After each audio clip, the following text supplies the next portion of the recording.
घने जंगल में एक दलदल के करीब बरसों से एक चूहा और एक मेंढक रहते थे। बातचीत के दौरान एक दिन मेंढक ने चूहे से कहा, इस दलदल में मेरा खानदान सदियों से आबाद है और इसीलिए ये दलदल जो मुझे बाप दादा से मिली है मेरी मीरास है। चूहा इस बात पर चढ़ गया। इसने कहा, मेरा खानदान भी यहाँ सैकड़ों साल से आबाद है और मुझे भी ये जगह अपने बाप दादा से मिली है और ये मेरी मीरास है। ये सुनकर मेंढक गुस्से में आ गया और ताव ताव में शुरू हो गई बात इतनी बड़ी कि उनकी दोस्ती में फर्क आ गया और दोनों ने एक दूसरे से बोलना छोड़ दिया। एक दिन चूहा वहां से गुजरा तो मेंढक ने इस पर आवाज किसी जो चूहे को बहुत बुरी लगी। इसके बाद चूहे ने ये किया कि वो घास में छप कर बैठ जाता और जब मेंढक वहां से गुजरता तो इस पर हमला कर देता। आखिर तंग आकर एक दिन मेंढक ने कहा, ए चूहे, ताव चोरों की तरह ये किया छप छप कर हमला करता है।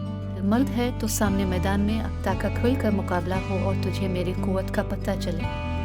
चूहे ने यह बात कबूल कर ली और दूसरे दिन सुबह मुकाबले का वक्त मुकर्रर हुआ। मुकर्रर वक्त पर एक तरफ से चूहा निकला। इसके हाथ में नरसल के पौधे का एक लंबा तिनका था। दूसरी तरफ से मेंढक आगे बढ़ा। इसके हाथ में भी ऐसा ही तिनका था।